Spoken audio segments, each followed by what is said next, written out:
আসসালামু আলাইকুম সম্মানিত ভাই। আপনারা দেখছেন হুসাইন মিডিয়া।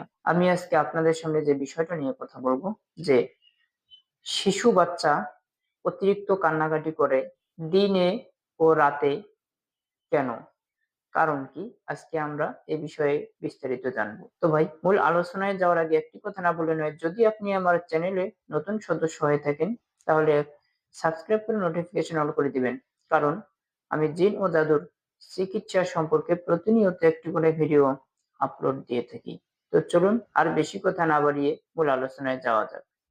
তো ভাই জিন আর হলো বদনজর, আমি এর একটা সিম্পল এক্সাম্পল কিছু বিষয় আপনাদের সামনে তুলে ধরবো যে বাচ্চারা কান্নাকাটি করে কিসের জন্য।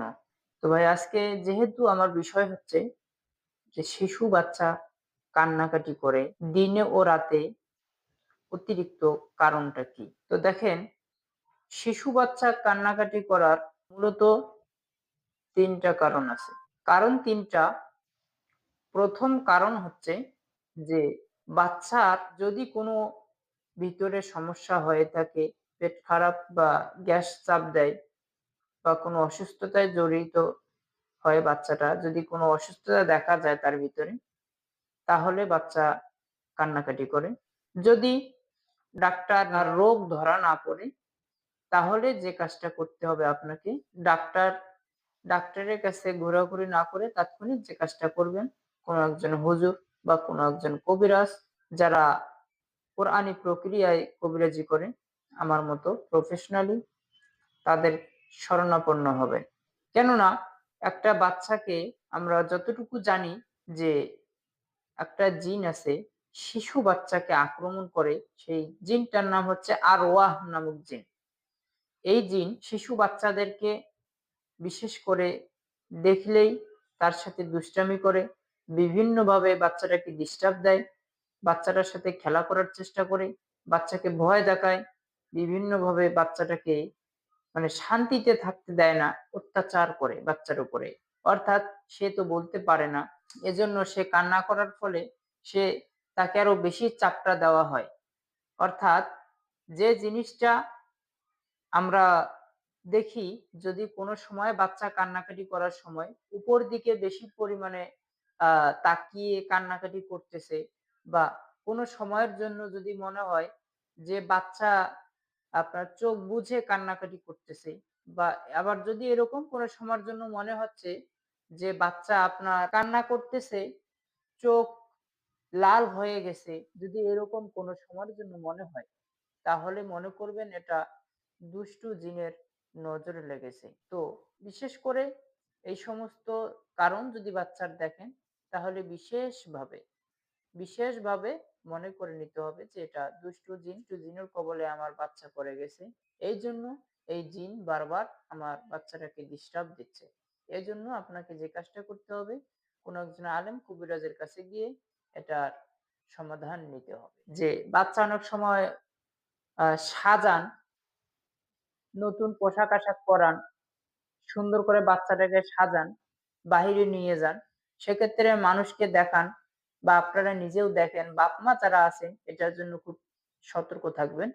যদি কোনো সময় বাচ্চার উপরে নজর লেগে যায়, বদনজর যেটাকে বলা হয়, রাসূল সাল্লাল্লাহু আলাইহি ওয়াসাল্লাম আমাদেরকে এটার ব্যাপারে অনেক সতর্ক করছেন, এটা হয়তো আমরা অনেকেই জানি না। যে জিন ও জাদু, জাদু যতটা ভয়ংকর তার থেকে বেশি ভয়ংকর হচ্ছে বদনজর। এজন্য বদনজরের ব্যাপারে আমাদের নবীজি রাসূল সাল্লাল্লাহু আলাইহি সাল্লাম কিন্তু আমাদেরকে নিষেধ করেছেন যে বদনজর হচ্ছে খুব খারাপ জিনিস। বদনজর থেকে সবসময় এড়িয়ে থাকার চেষ্টা করবেন। কারণ বদনজর থেকে একটা মানুষের অনেক বড় ধরনের বিপদ হতে পারে। বদনজরের কারণে মানুষের রোগ সৃষ্টি হয়। বদনজরের কারণে গাছপালা মারা যায়, গাছ মারা যায়। বদনজরের কারণে একটা মানুষের মৃত্যু পর্যন্ত হতে পারে। এজন্য ভাই বদনজর হচ্ছে খুব খারাপ জিনিস। শিশু বাচ্চাদেরকে বদনজর লাগবেই, এটা একটা স্বাভাবিক বিষয়। কারণ বাচ্চাদের উপরে যেকোনো মানুষের নজর লেগে যায়। একটা বাচ্চা দেখলে আরেকজনে আসে চায় যে আমি বাচ্চাটাকে কোলে নেই। দেখি বাচ্চাটাকে কোলে নেই একটু, বাচ্চাদের অনেক সুন্দর। অনেক রকম ভাবে কিন্তু মানুষ এই ধরনের কথাবার্তা বলে। তো ভাই আমি মানুষ ছোট। কিন্তু আমি যে কথাগুলো বলতেছি আমার মনে হয় আমার কথা শুনে আপনি কোনো একটা কিছু অবশ্যই আমার কথা শোনার পরে আপনার মনে লাগবে। আমার কথাটা আপনার ভালো লাগবে। আমি যতটুকু জানি। কারণ আমি কথা বলতেছি সতর্কতামূলকের জন্য। আপনার আ জন্য, আপনার যাতে ভালো হয় সেজন্য। তো ভাই আমি আজকে চিকিৎসার জগতে প্রায় অনেকদিন ধরেই আছি। তো এজন্য প্রায় ১০ বছরের উপরে আমার এই লাইনে আমি কাজ করি। তো মোটামুটি একটা অভিজ্ঞতাও হয়ে গেছে এবং পাশাপাশি এটা ঘাঁটতে এগুলো বিষয় নিয়ে ঘাঁটতে আমার যে বিষয়গুলো জানা হয়েছে আলহামদুলিল্লাহ, তারপরে আরো জানার চেষ্টা করতেছি। তারপরে যতটুকু জানি ততটুকু আপনাদেরকে আমি দেওয়ার চেষ্টা করি। তো আমি অতি শীঘ্রই কিন্তু একটা ক্লাস চালু করার আ চেষ্টা করতেছি। আপনারা সকলেই দোয়া করবেন। যদি কেউ আ আগ্রহী থাকেন সেক্ষেত্রে আমার স্ক্রিনে দেওয়া নাম্বারে আপনারা চাইলে যোগাযোগ করতে পারবেন। তো ভাই সকলেই ভালো থাকবেন, সুস্থ থাকবেন। আসসালামু আলাইকুম রহমতুল্লাহ।